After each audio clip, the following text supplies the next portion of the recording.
Every old-world gardener had one principle: strong roots mean strong harvests. This wasn't philosophy, it was practice, learned through decades of planting, failure, and adjustment. Among those time-tested methods, one stands above the rest for heat-loving crops like peppers. It's called the deep root planting method, a technique passed down quietly among seasoned homesteaders who grew their food without relying on fertilizers or constant watering. The idea is simple but powerful. By planting your pepper seedlings deeper than usual and pruning their early leaves, you trick the plant into developing an enormous, stable root system long before it begins flowering. When summer heat arrives, that foundation pays off with double the fruit set, richer flavor, and far better drought tolerance. Why deep planting works when normal transplanting falls short. Most gardeners treat pepper seedlings like delicate things, setting them into the ground at the same depth they grew in their starter trays. It seems logical, but it leaves the plants shallow-rooted, prone to wilting and quick to flower before their foundation is ready. A pepper that starts flowering too soon often sacrifices root development. The result is smaller, weaker plants that burn out halfway through the season.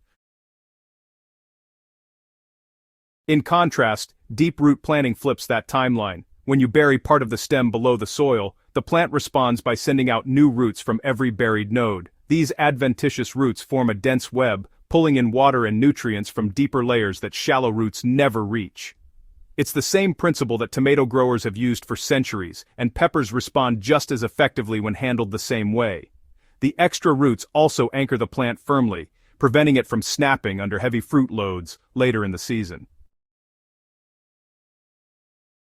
The preparation begins by pruning the early true leaves to force root energy downward.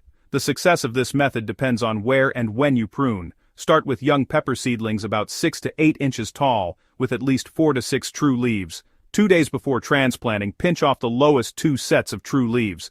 This may look harsh, but it triggers a hormonal shift that directs growth hormones, auxins, toward root production instead of leaf expansion.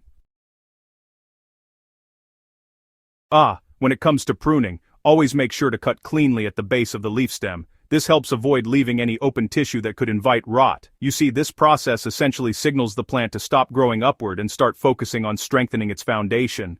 By the time you get around to transplanting, the seedling will have already slowed its top growth, which is just what you're aiming for. Next up, it's time to prepare the soil for deep planting. You want to ensure that the buried stem can breathe and access moisture without ending up in soggy conditions.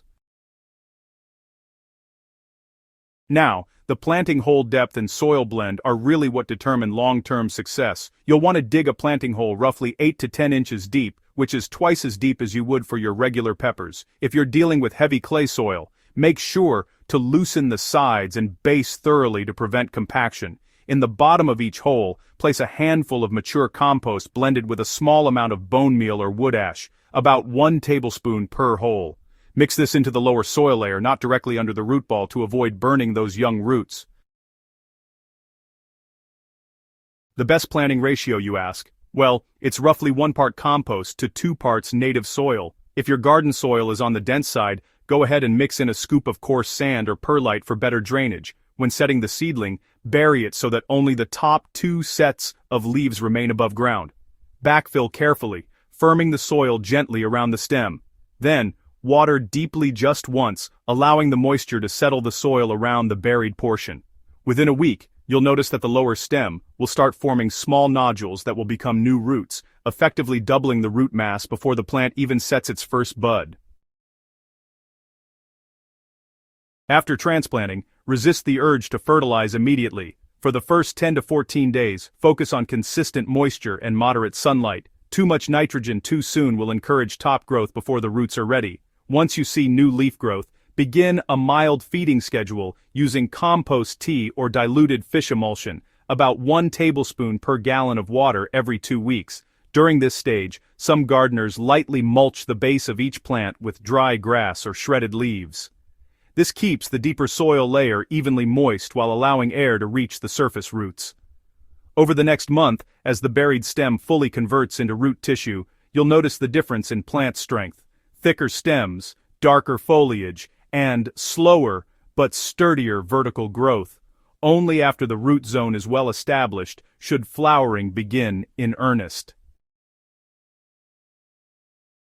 If your plants try to flower early, pinch off the first flush of blooms. This is not a loss, it's an investment. Those first flowers are energy thieves, diverting nutrients from the foundation. By removing them, you encourage the plant to channel everything into deeper roots and lateral branching. When the next wave of blooms arrives, each branch will be strong enough to hold multiple fruits without stress or nutrient depletion. By midsummer, deep-planted peppers behave differently from shallow ones. Their leaves, remain firm through those hot afternoons, and even brief dry spells don't cause drooping. The buried root zone acts like a moisture bank, pulling from deeper layers long after the surface soil dries. This deeper foundation also provides a steady supply of calcium and trace minerals, which, directly translates into thicker fruit walls and fewer cases of blossom end rot. Homesteaders noticed something else. Deeply planted peppers not only yielded more but continued producing weeks longer into the fall. Where shallow-rooted plants withered after their first heavy flush, deep-rooted ones kept pushing new flowers and fruit clusters, because they invade stress. In that the result is a doubled or even tripled harvest from the same space, all without adding synthetic fertilizers. The real lesson of deep-root planting is that strength starts unseen. The method works because it follows nature's logic. A plant's strength doesn't begin at the stem or the leaf, it begins in the unseen network below. By deliberately pruning, burying, and training your peppers to root deeply, you teach them to rely on resilience instead of rescue. That's the essence of old-world gardening, working with plant behavior, not against it.